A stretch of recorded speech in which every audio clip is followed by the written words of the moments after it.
Shalom saudara-saudari yang dikasihi Tuhan Yesus. Melalui channel ini, Standard Ministry hadir melayani Anda sekalian. Ada beberapa konten dalam pelayanan ini.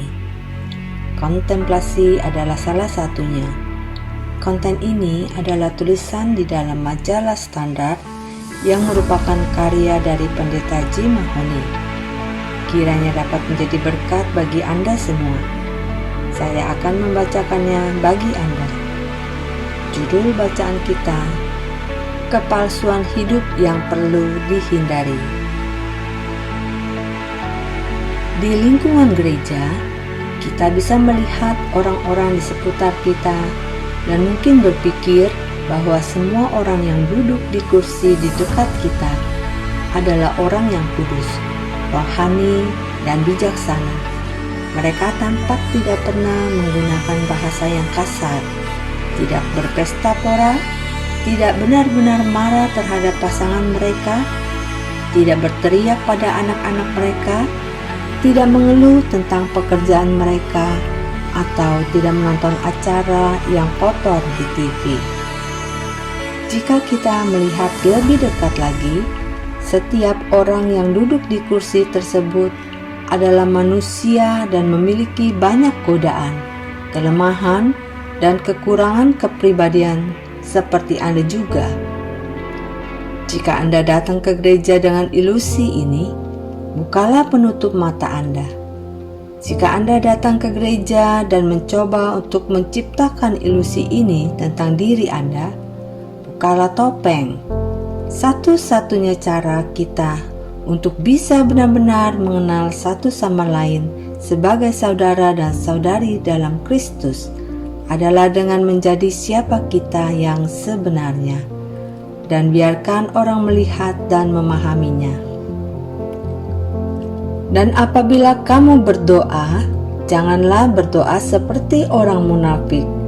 Mereka suka mengucapkan doanya dengan berdiri dalam rumah-rumah ibadat dan pada tikungan-tikungan jalan raya, supaya mereka dilihat orang. Aku berkata kepadamu, sesungguhnya mereka sudah mendapat upahnya. Matius 6 ayat 5. Selalu ada ruang untuk perbaikan dan mengejar hidup kudus harus menjadi bagian penting dari kehidupan setiap orang. Tapi tidak ada ruang untuk orang-orang Kristen yang sempurna di gereja kita. Itu karena orang-orang demikian tidak ada di gereja saat ini. Berikut ini adalah sebuah kutipan dari sebuah posting di blog Holy Spells. Saya merasa hampir seluruh hidup saya dilalui sebagai orang Kristen yang gagal. Saya selalu mengerti bahwa kesuksesan rohani saya akan diukur oleh seperangkat aturan tak tertulis. Dan jika saya melakukan A, B, C, D, maka saya akan dianggap sebagai orang Kristen yang baik. Saya tahu segala sesuatu tentang bagaimana tampil sebagai orang yang saleh, bagaimana harus bertindak, bagaimana menyembah, berdoa, merespon dengan jawaban dari Tuhan dan sebagainya. Saya ingin menyesuaikan diri dengan komunitas Kristen, tapi entah bagaimana saya tidak pernah merasa cukup baik. Akhirnya kepalsuan mengambil alih sepenuhnya diri saya, dan saya hidup dengan cara itu sepenuhnya. Berkali-kali bahkan menipu diri sendiri. Hidup dalam kondisi seperti ini membuat saya selalu mengalami sejumlah besar iri secara spiritual. Saya melihat orang-orang di sekitar saya, bertanya-tanya apa rahasia hidup mereka, bagaimana mereka bisa mengalami Tuhan dengan begitu intim, sementara saya hidup dalam ketakutan. Takut bahwa orang mungkin melihat secara langsung kehidupan saya. Dan sekarang, saya sudah paham.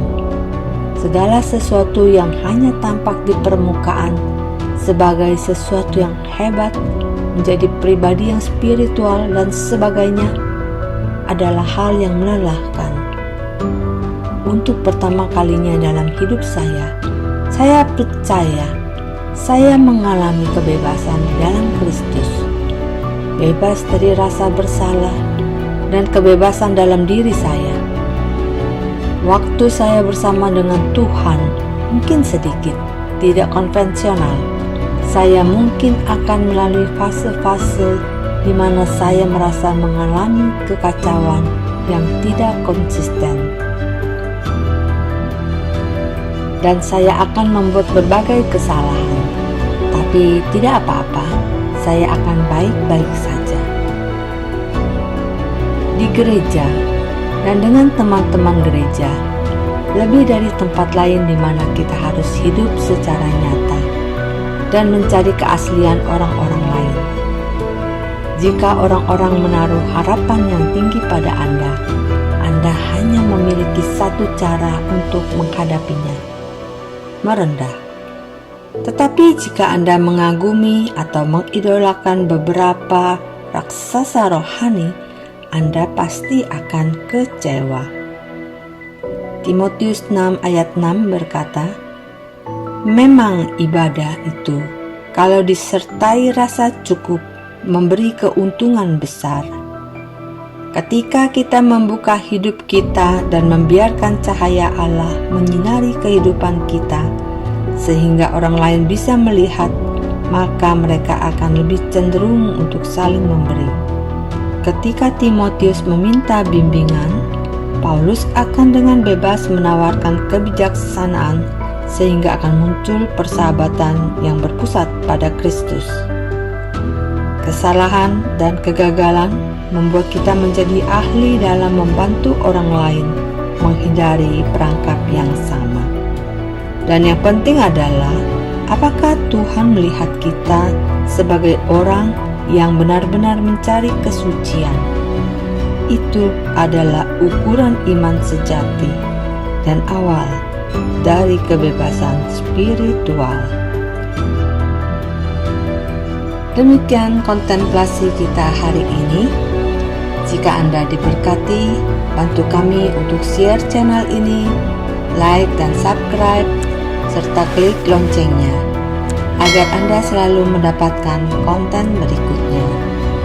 Terima kasih, Tuhan Yesus memberkati.